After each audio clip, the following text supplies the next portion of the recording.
my gosh, this room is packed. Wow. Yay.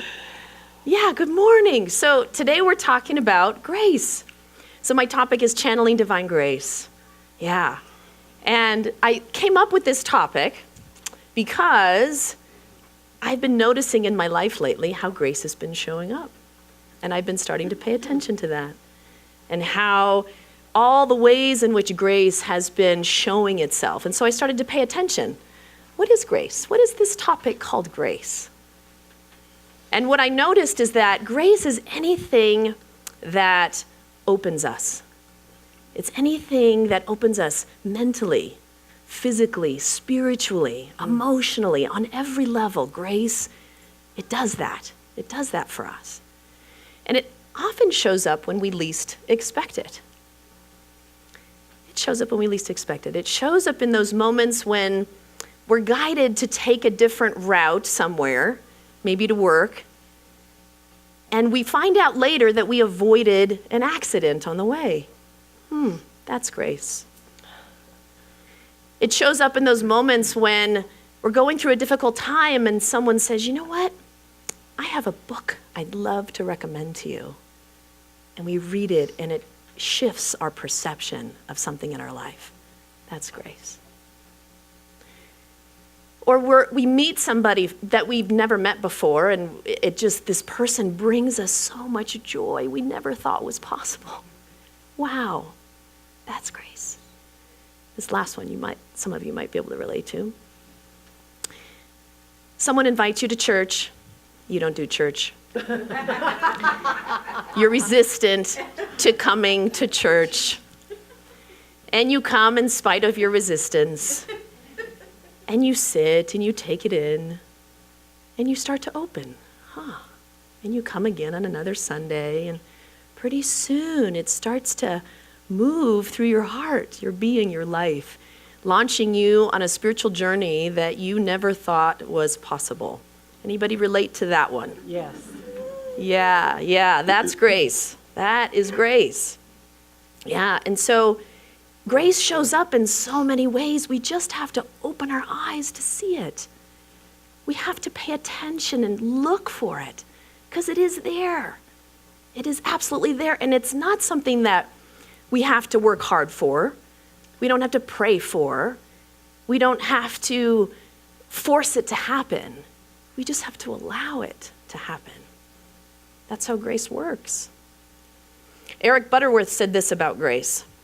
Grace is like living in a house with every door and window tightly closed. Invariably, there is enough air leaking in and around the doors and windows so that your own oxygen needs are met. That's grace. Grace, the divine grace flows in through all the cracks and crevices of our life. Yes, it does. But we don't always pay attention to that. We don't notice that. But that's sometimes how it shows up for us. Yeah. God always has our back.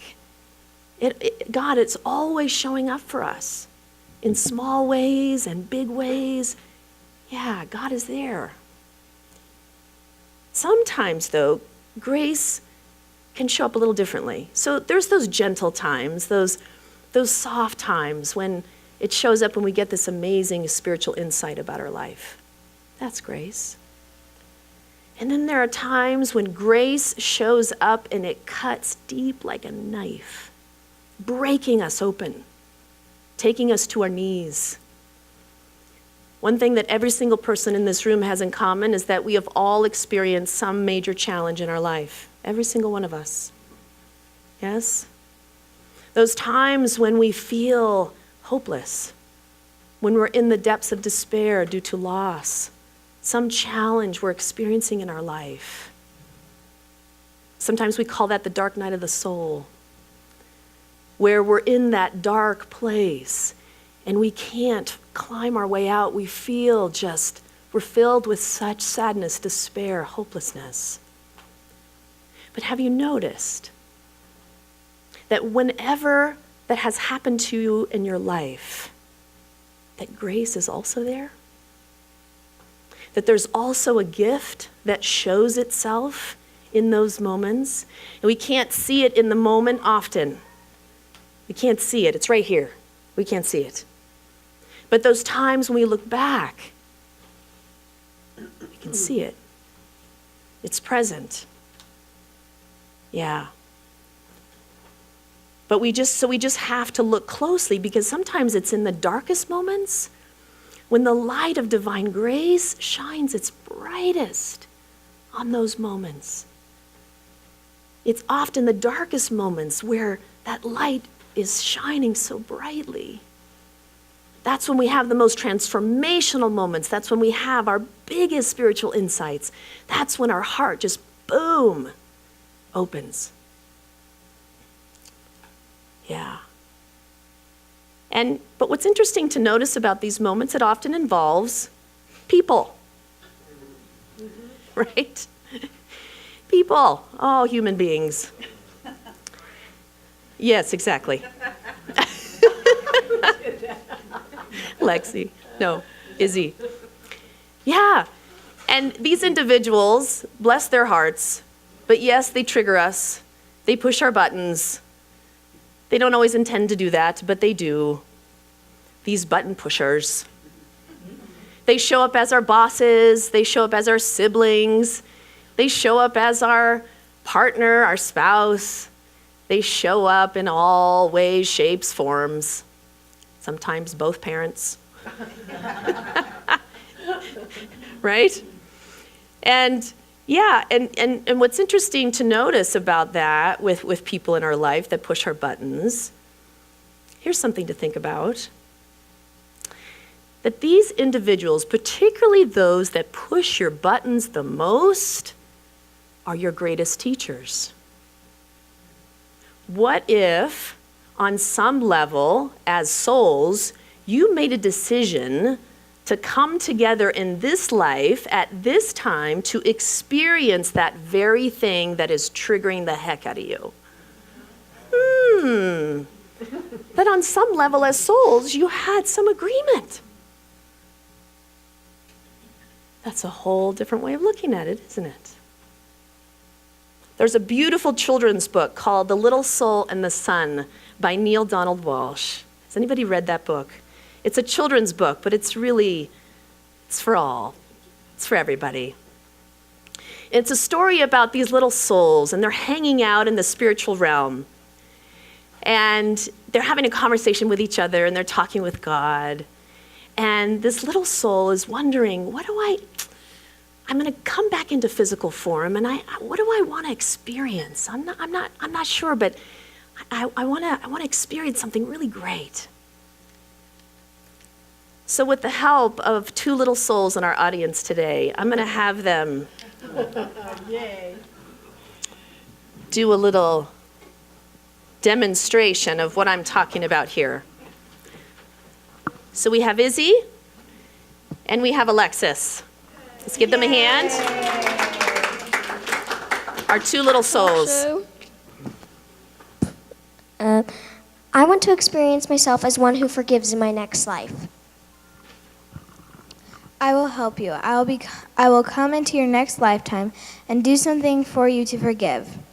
You would do that for me?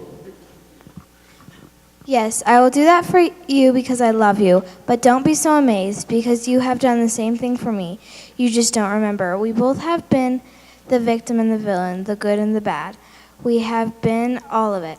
We have come together, you and I, many times before, each bringing to the other exactly what we need to grow as souls. And so I will come into your next lifetime and be the one. I will be the bad one this time. I will do something really terrible, and then you can experience yourself as the one who forgives. But in that moment that I do the worst to you that you could possibly imagine, in that very moment, remember who I really am, because you see, I have been pretending so hard, I will have forgotten the truth of my being, that I am a child of God, and that I am the light that God is. Oh, I will remember you. Thank you for bringing me this gift, the chance to experience forgive me. Thank you. I love you. I love you too. Thank you. Thank you, little souls. Thank you, ladies. Yay. Now you can go play. Play with the other little souls. Okay. Yeah, so the little soul that had made the decision to come in physical form to experience forgiveness. And so the little soul is so excited, and it comes into physical form and knows that this is going to be its experience. And it remembers something that God said to him, to her. Remember, I have brought you nothing but angels. Yeah. And so when you think about the people in your life that trigger you, that challenge you, these are angels in disguise. Truly angels in disguise. Some of you right now are thinking, no, you don't know. You don't know my mother-in-law. You do not know my brother. You do not know my boss, right? Yeah, there's no grace there. There's grace over here, but no grace there, yeah. Yeah, and so, but in those moments, grace is there. Divine grace is there. And if we open our heart enough, we can see it. And not just see it, we can actually feel it. Because that divine grace, all of us are a channel for divine grace, every single one of us. But we just have to open our hearts to actually feel it. Yeah. And so these individuals that challenge us and these experiences that challenge us, grace is there. Grace is absolutely there. And those times when you just can't see it, ask for it to be shown. Ask to see that situation differently in your prayer time, in your communion with God time, your meditation time. Ask. Ask to see it differently. And you will. And it may come an hour later, it may come 3 weeks later, it might come 3 years later. But if you ask, it is given. When we ask, it is absolutely given. What a gift it is to be human. We move through these challenges in our life, and we stumble and we fall, and we have moments of deep despair and loss and struggle and doubt. And then we have an insight, and we open, and our heart opens, and we shift. And then we stumble again. And then we open again, right? Welcome to the spiritual journey. It's a little messy sometimes, but what a beautiful thing it is. Because we get the opportunity in human form while we're here to experience all of these extraordinary gifts. And if we would just stop resisting. We're so good at resisting. We're so good at wanting to control it. We want it to be a certain way. We want it to look a certain way. We want to experience something the way we want it. Right? And we have to sometimes surrender. Let it go. Let it just unfold. Stop fighting. Stop resisting. And let the divine flow of God to move through you. Allow it. I experienced some surrendering myself recently in my life. About 2 weeks ago, I was in a therapy session, very intense therapy session. And what came through in that session was that I have been holding for the last 48 years of my life, since I was 2, that I am unlovable. That I had a core belief. Now, this is a common one. Many of you can probably relate to this one. Some of you are nodding your heads, yes. I didn't know that. I didn't know that I'd been holding that. And the first time I recognized it, it was incredibly painful. It was like someone punched me in the gut. Why didn't I get this 10 years ago? I don't know. Spirit didn't come through me then in that way. It came through 2 weeks ago on a Tuesday, I think. Yeah? It's interesting how things come at the perfect time in the perfect way. And as tears are streaming down my face, as I'm being with this and really processing this belief, I also saw the gift in it. Because I saw how that core belief has impacted every partner I've ever been with. It's impacted my personal life, my professional life, where I've overcompensated in ways to prove that I'm okay, that I'm acceptable, that looking for praise, looking to know that I'm all right. Holy moly. I'd say something worse, but that wouldn't be appropriate. But right, when I realized that, it was a gift, because it woke me up to something that I wasn't even aware of. But I had to surrender it. I had to just let go and allow it, and allow the grace of it to move in through me in that moment. So these times when we just have to just surrender and those times when we feel like we're being pushed into grace, shoved into grace, we're being forced to wake up to something. But our resistance keeps us from letting that grace in. Yeah. And so if we can just let go and allow, life, at some point our consciousness shifts. These moments are here to awaken us. That's why we're all here. I'm assuming you're all here at church on Sunday to awaken, not to go back to sleep. Sometimes I wish I could go back to sleep. But we can't undo what we've learned. We can't, right? We can't undo it. We can't. We're here to awaken. We're here to shift and grow and evolve our consciousness. That is why we're all here, in case you didn't know.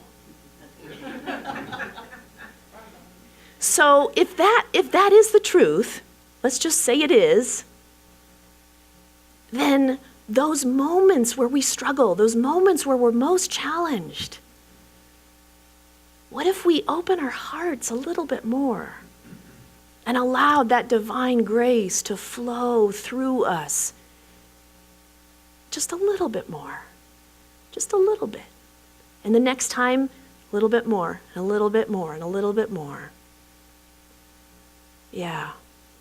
And then instead of life happening to us where we are a victim of our life can happen through us. There's a whole different energy there, yes? Whole different energy. Yeah. And then we can let God do God's perfect work in our life. Trusting and allowing that grace. Jesus was amazing with divine grace because the master teacher, he knew that was the truth of his being. He never questioned that. It didn't matter what political views someone held in opposition to him. It didn't matter what crimes they committed. It didn't matter what they were showing to him. It didn't matter if they were hurting him. He knew who he was, and he channeled that divine grace. He just emanated that. And that is who we are as well. We are no different. We are no different. That Christ presence, and when I say Christ, and some of you, I just might have lost you for a second, because I recognize the trigger there, but I'm saying it on purpose. Christ is a principle. It is not a person. There is no such thing as Jesus Christ. Okay, it's a principle. When I say Christ's presence, it means a consciousness. It means divine energy, light, love. That is who Jesus was, and that is part of who we are. So all of us, every single one of us, can share that light, and channel that light, because it's the truth of our very being. And so right now, I want you to think about a challenge in your life, something that's really challenging you. And for a moment, I want you to just open your heart Consciously open your heart and share that light that is within you. Blast it towards that situation, towards that challenge, whatever it is. Just see that light moving from the center and core of your being out to that situation. Yeah. That is who we are. We are that channel. We are that grace that God is. And so I invite you this week to practice this, to practice being a channel, to share your light, to share it with each person you meet, to share, go back to your life. And if there's areas that you're still holding on to, share that light, channel that light. We are all one human family, yes? Yes. Not just who's in this room. We are connected to all those beautiful, extraordinary beings who were killed and harmed in New Zealand. We are connected to every person across this planet. We are one human family. And as we shift our consciousness, as we awaken, we help to shift the collective consciousness of the planet. That is who we are. That is what's possible. As we awaken, we help to awaken the planet. And boy, do we need more individuals to awaken. Yes. And so this week, we're going to channel divine grace. Let's all say this together out loud. I am a channel for divine grace. Beautiful. I'm going to end with a passage from a book called Falling into Grace by Adyashanti.